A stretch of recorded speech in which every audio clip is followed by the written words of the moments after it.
Hello, everyone. I'm Dr. Stephen Mercer, and I'm a private college counselor helping students and families think about applying to great colleges for them. And I'm also an instructor in the online college counseling certificate program at the University of California, San Diego Extension.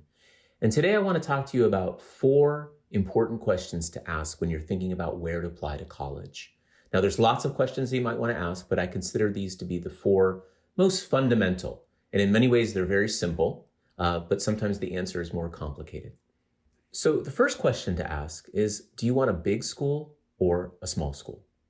The reason I think this is the first important question is because this can't change once you get to a particular college.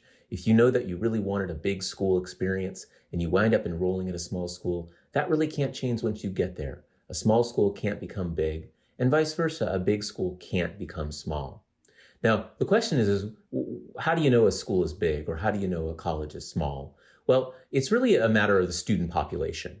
Now, how it also feels to the student will differ a little bit. So the exact numbers aren't always the most important thing to ask. But in general, a college or university that has up to about 3,000 students is something that I consider to be a small school.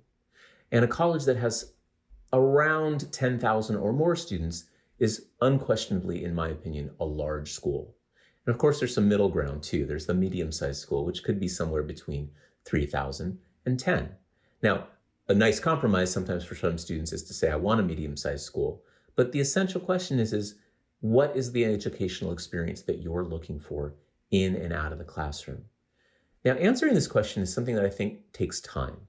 I encourage students not to rush to a decision just because of preconceptions of what their high school experience has been like, or they imagine what they want from college, or they know someone that went to a small or big school. And I really encourage students to think about this a little bit.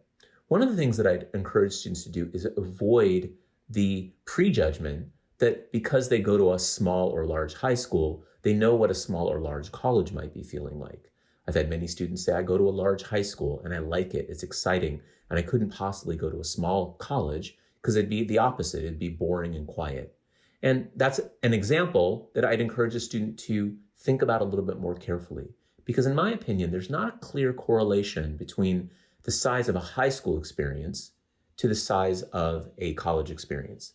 That is, a high school with 2,000 students might feel large to some students, but a college of 2,000 students isn't a large college. So this is something to think about. There's no right or wrong answers. And one of the best ways to get the answer to this question is to visit the college. Now, during pandemics, it's hard to do these visitings because of travel restrictions, and tours on college campuses have been shut down or changed pretty dramatically, limited. And also, when people visit colleges, I find that they might do it when students are not there because they might visit during summer break or during regular breaks during the school year when students and families are available to take off time to see those colleges. And they might find that they visit a college, big or small, when the college is closed and students are gone home for a Thanksgiving holiday or a spring break. So be careful about what you see when you are on campus. And if it looks quiet, that does not mean it's a small, quiet, boring school, because that could be quite a large campus. So certainly don't hesitate to ask, what's the student population? And that will give you a really good idea of what it's like. The second question to ask is, are you looking for a liberal arts education, or do you want a college or university that has a pre-professional emphasis? Now, this question seems, to some students I ask, they kind of scratch their head and look at me and they say, I'm not really sure I know what you're talking about. Some students will say to me, well, I don't really want to study art, so I probably don't want a liberal arts education. I want the other one. Well, let's talk about what this really means. What this really means is it has a lot to do with the majors that are available on a particular college campus. So most college campuses offer a very wide range of majors in the liberal arts. The liberal arts are a collection of subjects that are the most kind of in some ways ancient and traditional topics. And it's what most people major in when they wind up going to college. It's all subjects in sciences, arts, humanities, social sciences, things like biology, chemistry, physics, social sciences like sociology, psychology, history, geography, all the humanities like philosophy and literature of different periods in time and cultures, and arts as well, like theater and fine arts and dance, etc. However, some colleges offer more than that. They offer what's called a pre-professional collection of majors. And in some ways, they're very similar to what a liberal arts major looks like. Let me give you an example. Most liberal arts campuses offer a major in economics. And for students that are thinking about going into the world of business and want to understand their career path in that direction and are intrigued by all of those subjects, they might do very well studying economics at a liberal arts college. However, some colleges and universities offer a major in business, and those are very, very similar. In fact, all business majors are going to be required to study some subjects within economics, economic theory, and basic economic ideas. The difference is a business major curriculum is more directed to a specific career path.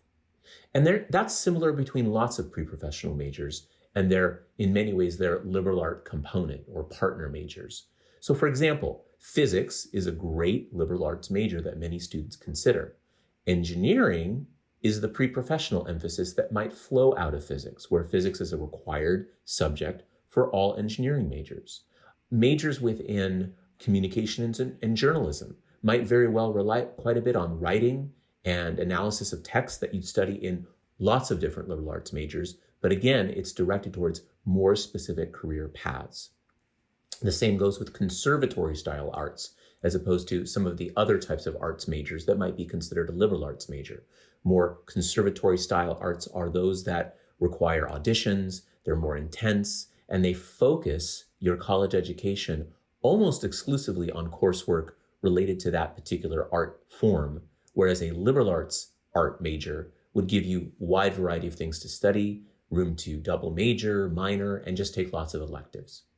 And another good example is architecture. That's a pre-professional emphasis that is not available at all schools.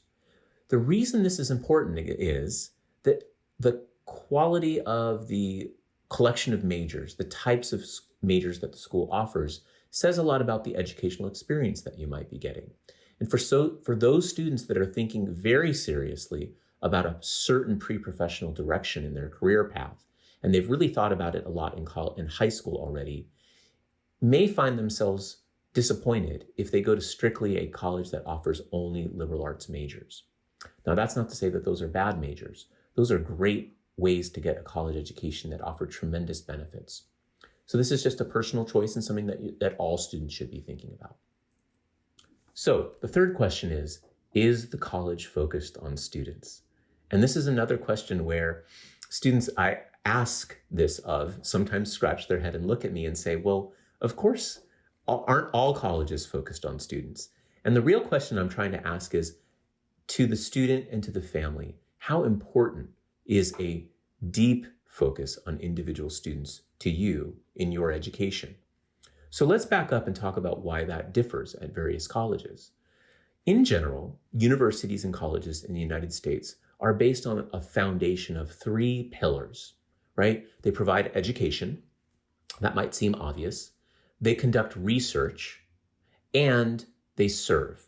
And that looks like a lot of different things to different universities, large and small. But those are the pillars that they stand on. The degree to which they divide up their energy, the resources, the emphasis between these 3 pillars varies depending on the university. Often it's between a large university and a small university, or a university that has a strong pre-professional emphasis versus just a liberal arts university. So I think it's fair to say that smaller liberal arts style universities, they put more emphasis on individual undergraduate education, whereas a large research university puts a lot more emphasis on the research activity that faculty conduct. Now, both are really excellent ways to get a great college education. Some students will benefit more from a place that pays more attention to them in the classroom. Classrooms are smaller. There's more opportunity to get to know your faculty, to ask questions, to have classrooms that are discussion-based as opposed to large lecture halls. And that might suggest you look at a small liberal arts college. But some students really benefit from large universities where the faculty that they're learning from are the foremost experts in their field. and are conducting cutting edge research, contributing to the advancement of that field. And there's real documented evidence that being educated in that environment can provide for a remarkable education. So this is really a choice, but it's an important one to think about. And the final question is, in some ways, also simple, but it's probably the most complicated. And the question is, can you afford it, right? Now, that's a different question from, is college worth it? Is it worth the cost of attendance? That's a longer conversation, and stay tuned for a future episode where I'm going to discuss that. But trying to determine if you can afford that particular college price tag requires some research. It requires sometimes some asking of questions. It requires filling out financial aid forms. And yet it is something that has to be considered because college costs vary. And I do think that there sometimes is a frustration that students and families have where they feel as though they want to go to a particular university, but the price tag is really out of their range. And that's okay to look deeply at the cost of college and to take into account your budget and your family's capacity and ability to pay for college, because there's so many different choices. There's not just one way to get a great college education. So I hope you've enjoyed this brief overview of what I consider to be the 4 most important questions to ask when thinking about where to apply to college. Thanks. Bye now.